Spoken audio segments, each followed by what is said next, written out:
This episode is brought to you by Ubisoft's Assassin's Creed Shadows, available March 20th.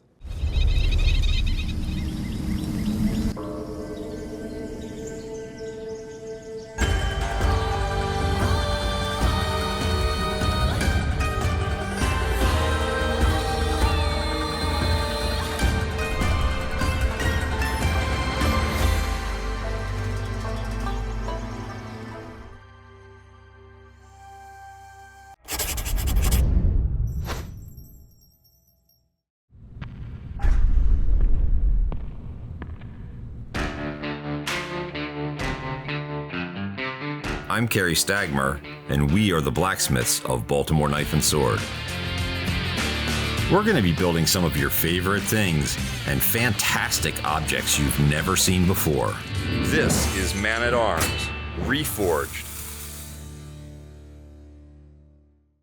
We're very excited to be partnering with Ubisoft again for another awesome and exciting entry in the Assassin's Creed franchise. We're going to be making 2 episodes, one for each of the main characters.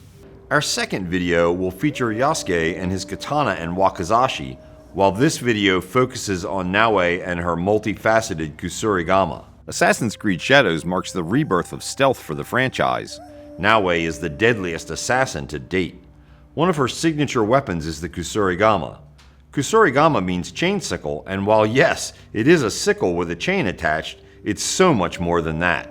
Thanks to her agility, Naoe can use the Kusarigama to close the gap between her and her enemies. The Kusarigama is just one of the many weapons at her disposal to take down her enemies silently, or if you choose, not so silently.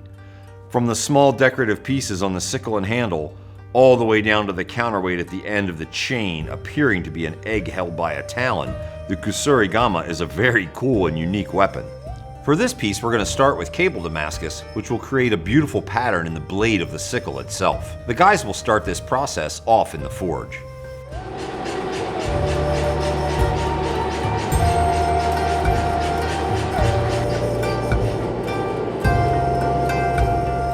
As soon as we knew we were going to Japan, we knew we wanted the Kusarigama in the game because it is such a cool, iconic weapon. Everyone has seen one in one movie or another, and we did a deep dive on the Kusarigama, which is a very interesting, very involved weapon. We use the large screw press kind of like a vise. It's much easier to be twisting from the side than it is overhead. Now we go over to the anvil and clean the scale off.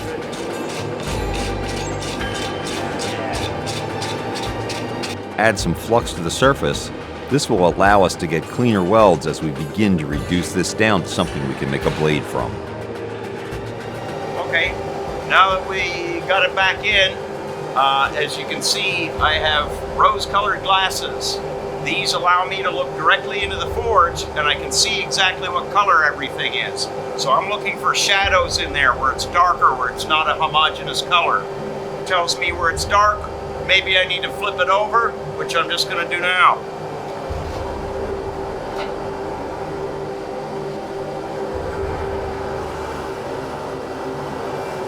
Not sure if the camera can pick that up, but what I'm seeing is the part where I just turned it is nice and bright, and the part I turned towards the flame is still a little bit dark. That's what these allow me to see.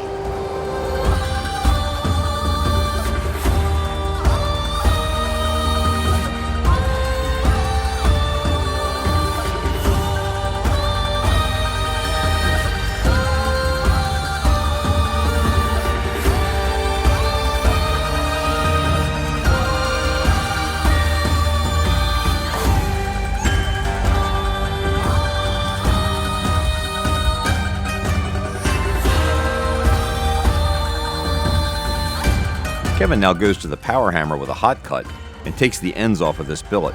Those small squares you see on the end are not part of the pattern welded steel. They're just pieces of mild steel we added on there for handling.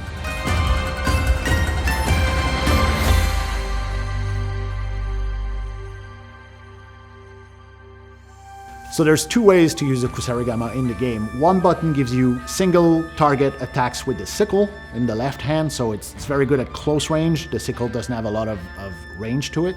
And then the other button gives you the wide swings of the chain. So mixing both together and building your combos allows you to really attack anyone at just about any range, up to 10 meters in front of you. And it's very useful for Naoe to use in crowd control situations. It's kind of amazing to think that this clean bar of steel was just a big batch of cable very recently. But now that he's got this material nice and clean, welded up, he's going to begin to forge it into the shape for the Kusarigama.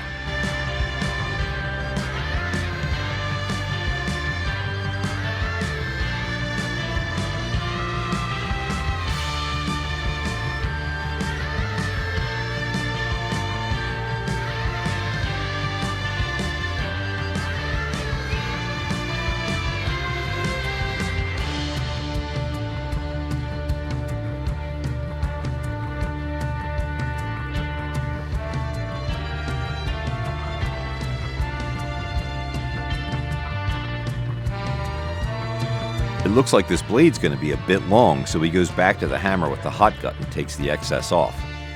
We have to sometimes be very careful the angle at which we cut this depending on the pattern.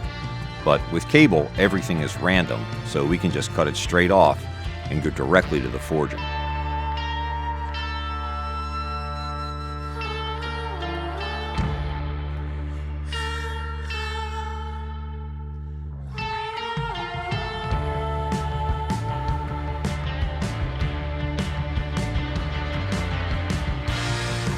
Now that Andrew and Kevin have given us a little bit closer to our final shape, I'm going to do a little bit more grinding. We're going to bring it right close for heat treating, and we'll be ready to go.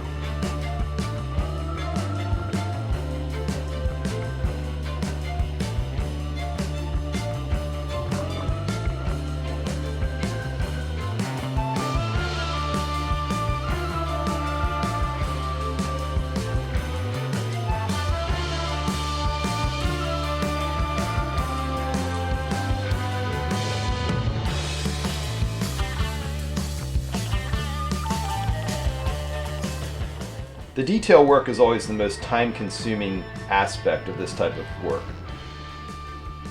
Usually when I start a piece like this, it could take anywhere from, I'd say maybe 6 to 8 hours to get the details fully set into it. Laying out the structure of the piece is really not the hard part. It's all in the details. The details are the most time-consuming aspect of this type of work. As you can see here, I've pretty much got the talons laid into place. As I put the fourth one on, I'm going to attach the top piece, which is going to sit right about here. As you can see, I have a very rough form here. It's just to give me an idea of size. I'm not actually going to use this piece, but it just gives me a rough reference to help create everything in the right aspect as far as how large everything should be in comparison to everything else.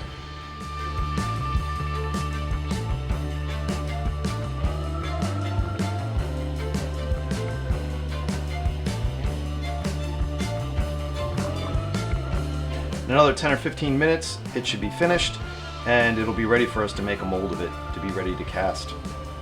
I'll be taking the waxes that we need to be converted to bronze and dipping them into Remet's Suspenda slurry. It's really a wonderful product that's only been made recently available to craftsmen. I'm looking to make sure that there's no air bubbles and that we've got full coverage, primarily over the detail. I'm not too worried about the egg form because that'll continue to get more coats, but we want to make sure that the detail doesn't have any air bubbles that are going to be a problem down the road.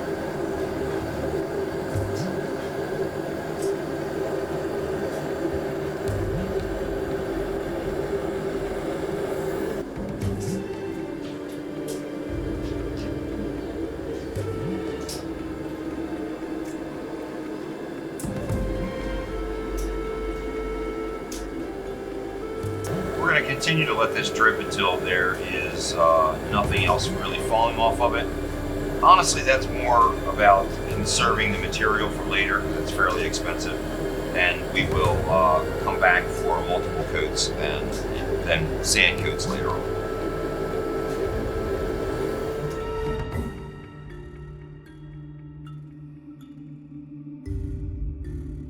We're We're going to be repeating this surface treatment over and over again, dipping, adding more sand to the outside. It takes at least 8 different coats, depending on how heavy the piece that we're casting is. But once we've reached that point, we will burn this wax out that's in the center, leaving a cavity. Then I go to the foundry, pull out molten Evador bronze. It's about 2100 degrees. I'm going to pour it directly into that cavity, and that will create our final piece.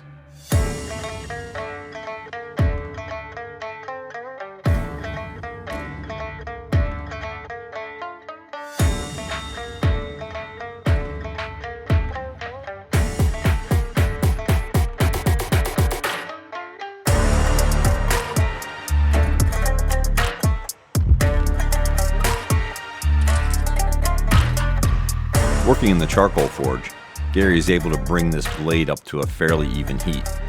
He's trying to reach the point where when we quench it into the oil, it will harden. That is typically about 1550 degrees. Once he sees the color get just right, he'll extract the blade from the flame and go into the oil to cool it off as rapidly as possible.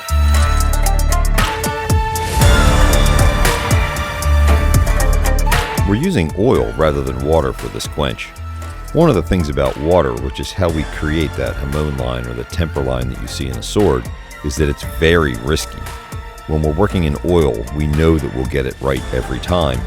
And our pattern is actually going to be shown from the forge welding rather than a temper line.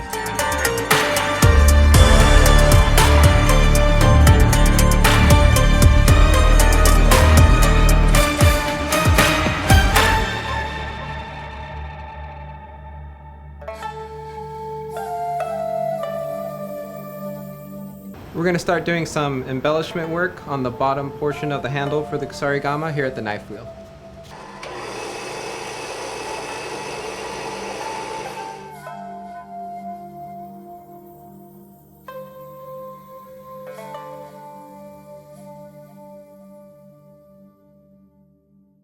Now that Andrew's given me the handle piece, I've done some drawing on it. Right now I'm putting the rough lines in, and then we're going to go and put some real depth and detail into this, and then we're going to polish it up.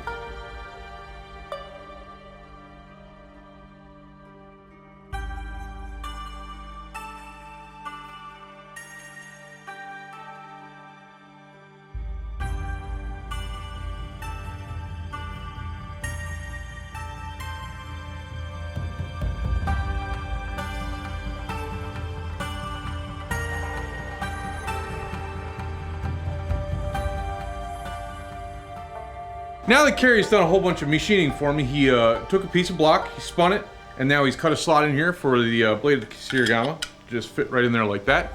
I've got to shape it so I can carve more into it and put some designs into it, and we can get it all together.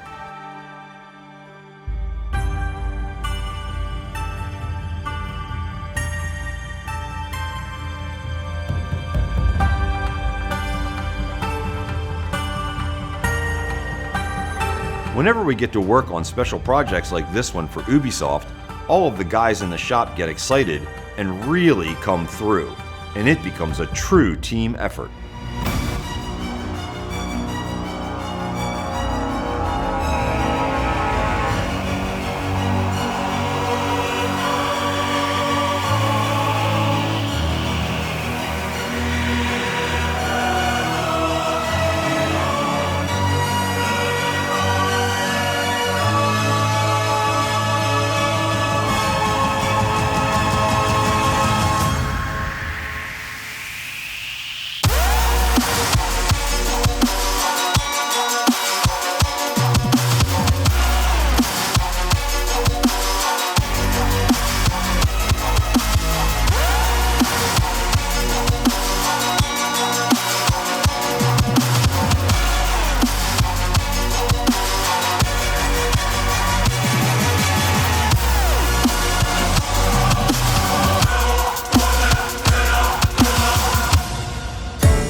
The environment in Assassin's Creed Shadows is the most interactive, most destructible we've ever done. We put a lot of effort to make sure that when you swing your katana, it does a clean cut exactly on the path of the blade.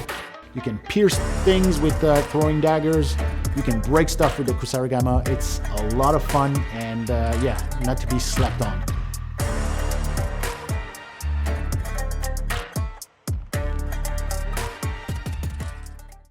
Thanks for watching. Make sure to tune in the next couple of days to see Yasuke's katana and wakizashi being made in traditional materials. And make sure to click the link below in the description to check out the official trailer for the game.